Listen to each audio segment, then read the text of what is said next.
con una mancha de muerte.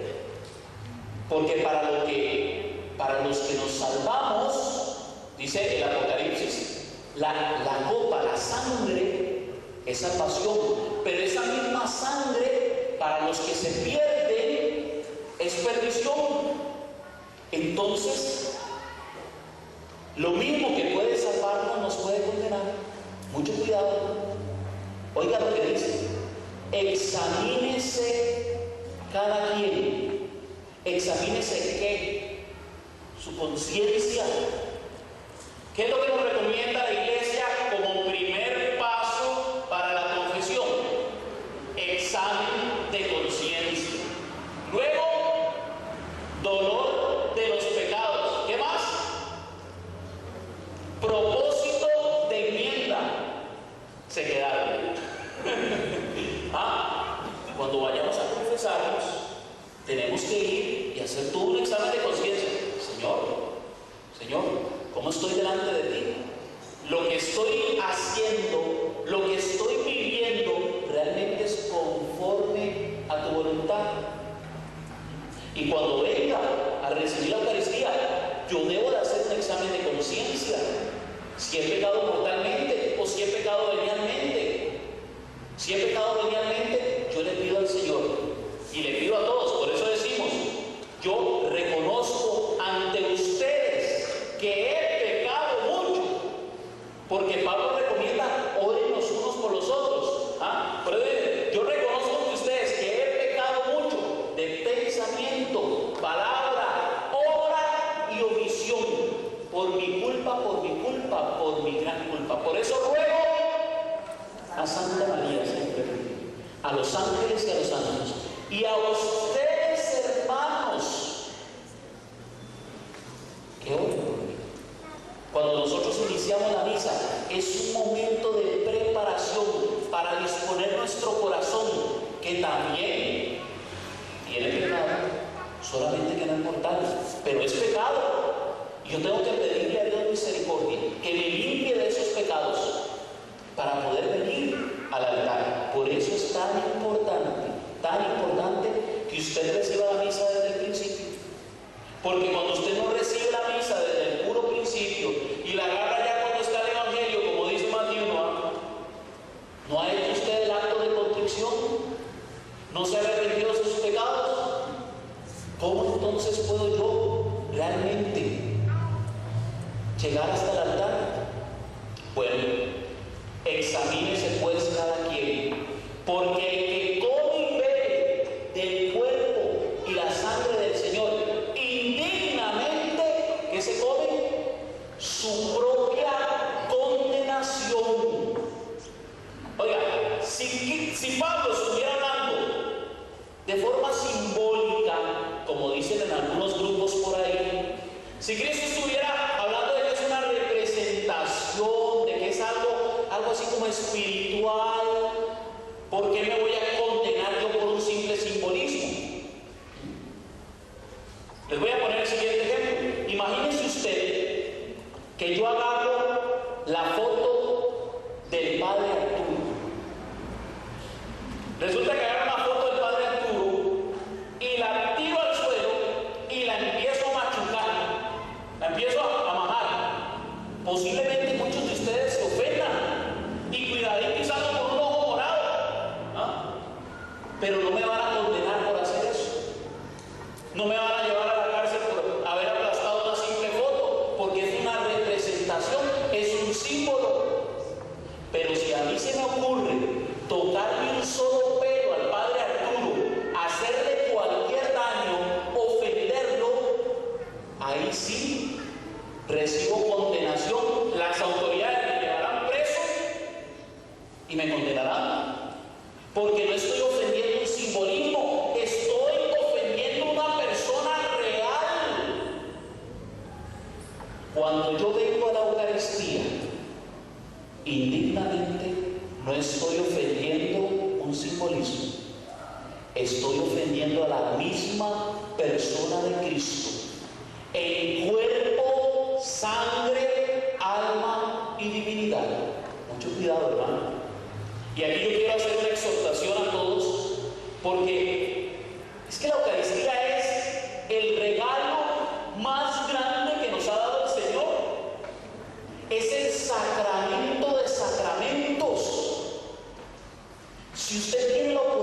oportunidad de comulgar, hágalo.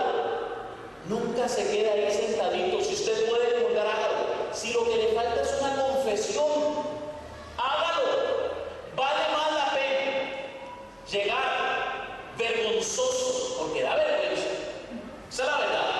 Y por eso el Señor instituye el sacramento de la confesión, porque da vergüenza. Y Él quiere que nos reconozcamos pecadores, que seamos humildes, que nos humillemos y digamos, he pecado contra ti, Señor. Porque en ese momento, cuando yo escucho al Padre Arturo, cuando lo absuelve a uno, a todo sacerdote, yo no estoy escuchando al Padre Arturo. Vieras qué curioso. Nunca he escuchado de un sacerdote que me absuelva los pecados, y he ido a confesarme miles de veces. Pero cuando yo escucho a un sacerdote, aplico Lucas 10:16. Quien los escucha a ustedes, a mí me escucha. Y quien los desoye a ustedes, a mí me desoye. Eso dice Lucas 10:16. Cuando yo voy con un sacerdote y le confieso mis pecados, y el sacerdote impone sus manos en persona de Cristo, o sea, en la persona de Cristo, y me dice: yo te absuelvo. ¿Quién me absuelve? ¿Quién? El Padre. No, Él está diciendo yo, Cristo. Quien los escucha a ustedes, a mí me escucha. Yo, Cristo, te perdono tus pecados en el nombre del Padre. ¿En cuál nombre? En el nombre del Padre, del Hijo y del Espíritu Santo. Maravilloso, porque el Señor nos regala también ese don maravilloso de la confesión, otro sacramento de salvación increíble. Si usted lo único que necesita es ir a confesarse, no pierda su tiempo. Vaya, expóngale su corazón a Cristo y venga a recibir el pan vivo bajado del cielo, porque quien lo come tiene vida eterna. Amén. Vamos a ver en qué creyeron los discípulos de los apóstoles. No los apóstoles, no Pablo, no, sino los discípulos de los apóstoles. Voy a leer unos documentos conocidos como los padres de la iglesia. ¿Quiénes son estos padres de la iglesia? Bueno, le voy a presentar a uno. Uno de ellos se llama San Ignacio de Antioquía. Nada más y nada menos que discípulo del apóstol San Juan. Se dice que, como él vivía en Antioquía, se dice que conoció a Pablo, porque él vivía en Antioquía y Pablo estuvo en Antioquía. Se dice también que conoció a Pedro, porque Pedro, para ir a Roma, pasó por Antioquía. Pero él fue nada más y nada menos que discípulo del apóstol San Juan. Y oigan, estos documentos no son solo de la iglesia. Estoy hablando de documentos que los arqueólogos han descubierto después de siglos y se los han mostrado al mundo. Los escritos de San Ignacio de Antioquía hablan de la iglesia que Cristo fundó, y dice que él recibe del apóstol San Juan toda la enseñanza. Vamos a ver qué le enseñó San Juan, porque San Juan fue el que empezó a decir: mi carne es verdadera comida, mi sangre es verdadera bebida. Vamos a ver qué escribe San Ignacio de Antioquía entre el año 107 y 110. Recuerde que el apóstol Juan murió alrededor del 95 al 100, o sea, 7 o 10 años después, San Ignacio también está siendo llevado a los leones, porque él fue llevado a Roma. Y él escribe 7 cartas a las diferentes comunidades que va visitando.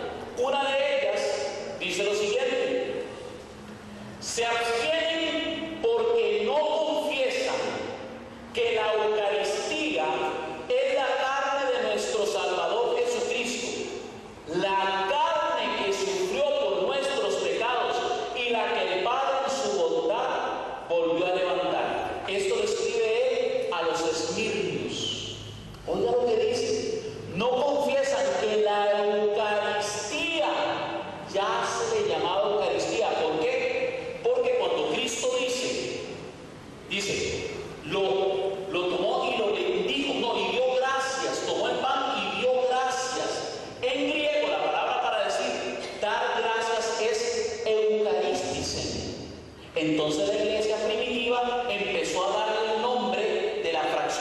se lo cambió a la Eucaristía, año 107. Y yo creía que era Constantino el que había corrompido la iglesia. Yo decía que Constantino inventó todas estas doctrinas de la iglesia. Eso es lo que yo creía. Y no había un hermano católico que me lo dijera. No había nadie, ningún católico que llegara y me dijera: hermano, no, Constantino no inventó nada de esto. Ya los cristianos del primero, del segundo y del tercer siglo practicaban todas las enseñanzas de la iglesia católica. Y para que conste, para que quede prueba, vamos a leer a otro padre de la iglesia. Este es conocido como San Justino Mártir. Oigan, porque San Justino también es patrono de nosotros, los apologistas. Porque Justino Mártir fue el primer apologista de la iglesia, el primero que se dedicó a la defensa de la fe, a demostrar la fe a través de argumentos, a través de enseñanzas, a través de exhortaciones. San Justino era laico, como muchos de nosotros, excepto el Padre Toro. Entonces, también nos está haciendo la invitación. Nosotros los laicos estamos llamados, como dice el Catecismo de la Iglesia Católica, si no mal recuerdo, numeral 1210, ¿eh? Déjeme ver si me equivoco. Numeral 1200, déjeme decir 1200. Porque es importante, para que usted lo sepa, no vaya a ser que nadie te lo haya dicho en su confirmación. Vamos a ver, los sacramentos de iniciación. No, 1210, no, pues ya le voy a encontrar el texto. 1200.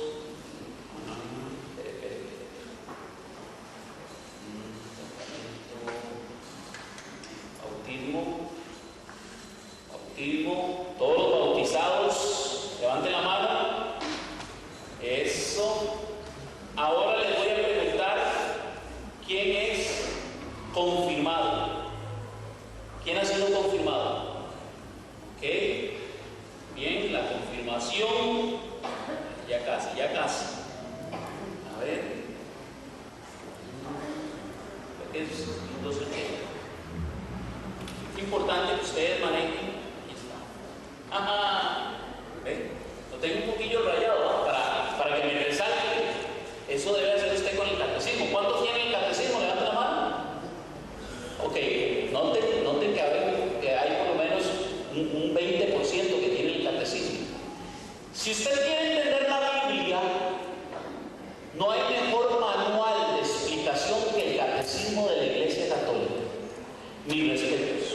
Si hay un documento que de verdad vale la pena que todo católico lo lea por lo menos una vez en su vida, es el catecismo. Y noten lo que dice el catecismo de la Iglesia Católica en el numeral 1285, sección B.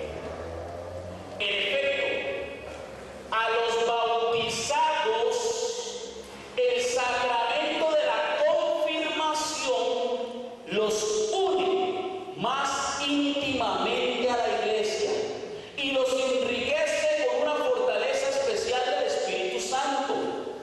Oigan lo que dice a continuación: de esta forma se comprometen mucho más como auténticos testigos de Cristo a extender y defender la fe con sus palabras y sus obras. Palabra de Dios.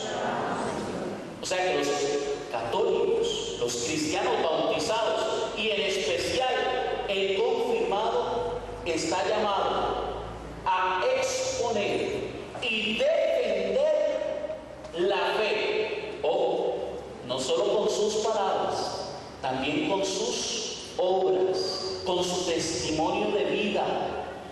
Porque, como bien decía ahora el Padre Arturo en la misa, por sus frutos los conoceréis. Y si las palabras convencen, el testimonio arrastra. El testimonio arrastra. Porque, para la gloria de Dios, cuando yo vine a la iglesia católica, fue porque hubo un católico de testimonio entregado a la vida de Dios que me enseñó a ese Cristo vivo en la iglesia católica. Amén. Así conocí yo la fe de la iglesia y hoy estoy agradecido por tener todas estas riquezas. Así es que, hermanos, tenemos que seguir la enseñanza de San Agustino y los invito, al igual que el Padre, a leer Vida de los Santos. Maravilloso. Entre más lee usted la Vida de los Santos, más se sorprende lo poco que estamos haciendo y lo mucho que podemos hacer en las pequeñas cosas.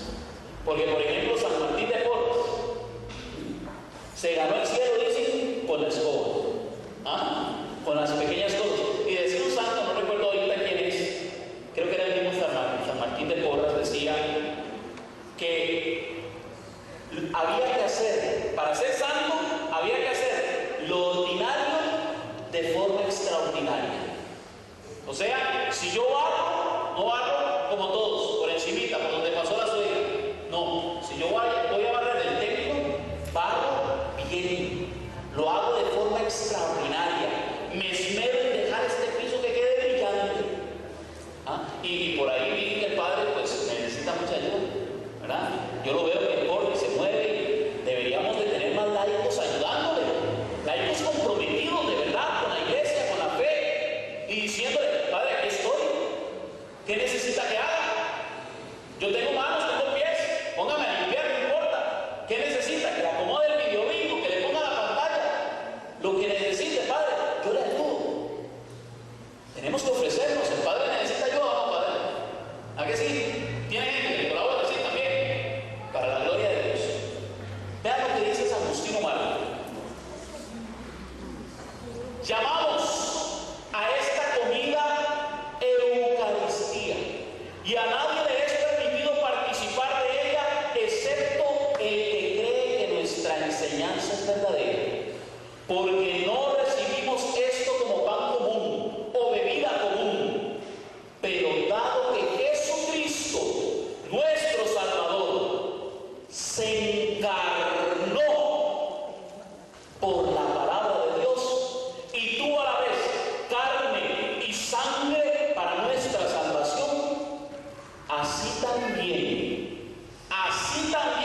como se nos ha enseñado la comida que ha sido convertida en la Eucaristía por la oración eucarística dada por Él, y por cuyo cambio nuestra carne y sangre son alimentadas, es a la vez carne y sangre de ese encarnado Jesús. Esto lo escribe San Agustín Marte en su apología al emperador entre el año 150. Oiga, San Agustino le está explicando al emperador en qué creían los cristianos, porque se había hecho un rumor. Resulta que al emperador le llegó la noticia de que los cristianos éramos caníbales, y que no solamente éramos caníbales, sino que comíamos niños, porque los cristianos de aquel entonces decían que ellos se comían al Hijo de Dios y lo malinterpretaban. Justino lo que hace es que le envía unas cartas al emperador contestando eso, diciéndole eso, y le empieza a describir cómo era el culto de aquella iglesia primitiva, de aquellos primeros cristianos. Y oiga lo que le dice al emperador: el día que se llama Día del Sol, Sunday, que en inglés al español significa domingo, o sea, los cristianos se reúnen el día domingo, Sunday. Tiene lugar la reunión en un mismo sitio de todos los que habitan en la ciudad o en el campo, o sea, un templo. Hay un lugar en donde se reúnen todos los cristianos. La iglesia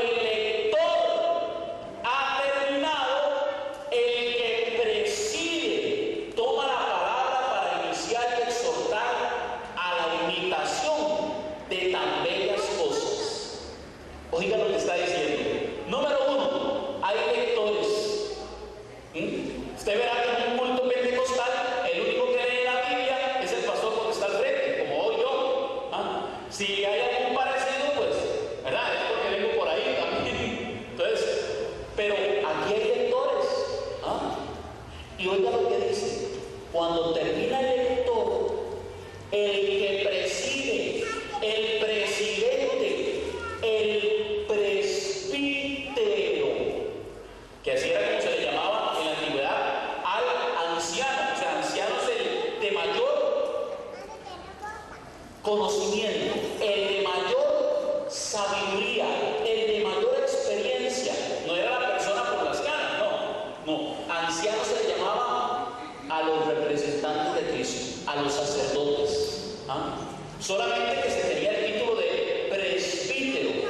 Ese fue el título que le dieron al padre Arturo. Hay diáconos, hay presbíteros y hay obispos, según la Biblia. Entonces es algo que continúa enseñándole Justino al emperador.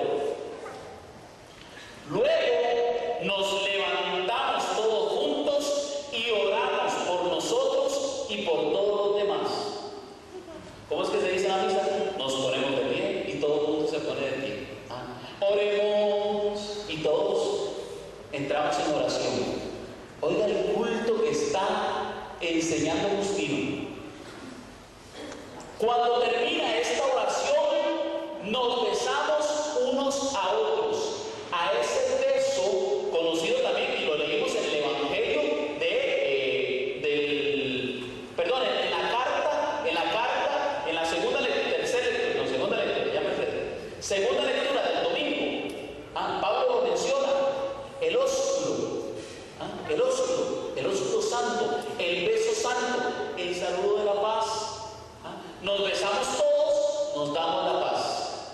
La paz del Señor sea con ustedes y con tu espíritu.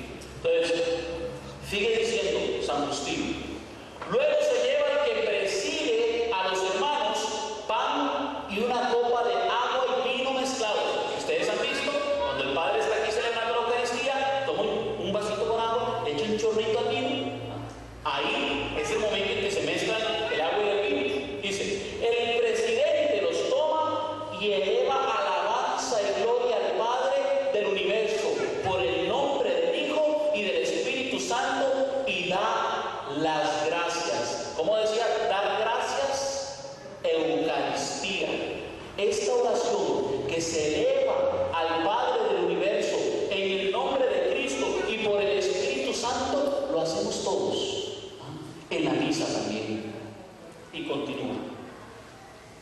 Para que seamos juzgados dignos de estos dones. ¿De cuáles dones?